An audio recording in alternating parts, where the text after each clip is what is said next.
जो लोग ऐसा करते हैं उन्हें इंसान को नहीं बल्कि भगवान को अपने कर्मों का हिसाब देना पड़ता राधे है। राधे महाराज जी। महाराज जी, हर कोई लोग इस्तेमाल करके छोड़ क्यों देते हैं? मैं बहुत अच्छा करता हूँ, फिर मेरे साथ गलत हो जाता है, कभी कभी बदले की भावना आ जाती है। हमने बदले की भावना ना रखो बच्चा, इसी का नाम संसार है। आप क्या बड़े बड़ों के साथ धोखा होता है। आप तो मतलब संसार में हैं। शिष्य ने गुरु को जहर दे दिया गुरु की संपत्ति पे।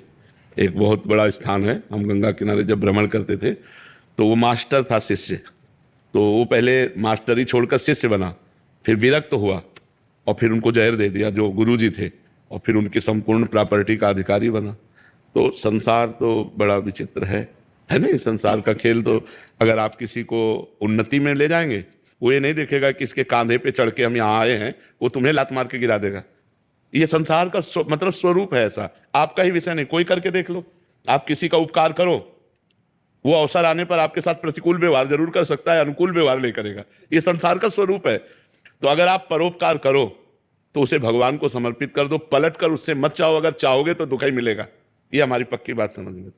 यहां कपट छल ये बहुत जोर का चल रहा है। कलयुग है, पाए जान जगत में सब जन कपटी कुटिल कलयुगी टंच।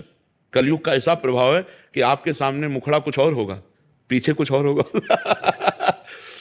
मतलब ये बहुत समझने का विषय है कि हमको परोपकार करना है, पर बदले में वो हमारा उपकार करे ऐसी भावना नहीं रखनी। नेकी कर दरिया में डाल वाले सिद्धांत में चलना होगा तो सुखी रहोगे। और अगर सोचो कि हमने किसी को पानी पिलाया और वो हमको कभी अवसर पड़ेगा तो पानी पिलाएगा, तो दुख ही मिलेगा आपको, पलट कर दुख देगा। ये संसार का स्वरूप ऐसा है, इसलिए बहुत सावधान रहो।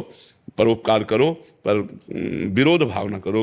ये क्या करेगा? अपने को परेशान कर देगा, अपने यहाँ चिंतन खराब होगा। अच्छा, मान लो आप मारपीट की कानूनी कार्रवाई हुई, आप जेल गए, फायदा क्या हुआ? फायदा हुआ क्षमा करो। तुमने जो अच्छा किया वो बुरा कर रहा, मालिक देखेगा, मालिक देखेगा।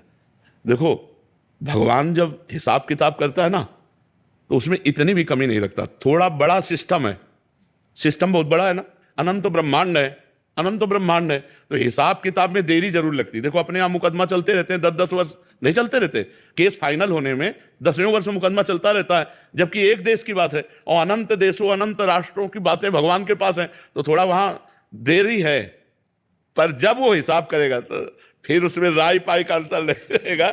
इसलिए हम उनके ऊपर छोड़ दें और हम मस्ती में हो जाए। मालिक हिसाब करेगा, हम हिसाब करेंगे तो फंस जाएंगे, क्योंकि हमारे द्वारा कर्म बिगड़ जाएगा, मानसिकता बिगड़ गई, संपत्ति नष्ट हुई, जीवन नष्ट हो सकता है, ज्यादा गुस्सा आ गई, हिंसा हो सकती है। हमको लौटना चाहिए, विरोध भाव से वापस लौटना चाहिए, क्रोध भाव को अंदर दबाना चाहिए और अपने को बचा लेना चाहिए। नहीं तो बहुत प्रकार की समस्याएं हमारे जीवन में आ सकती हैं।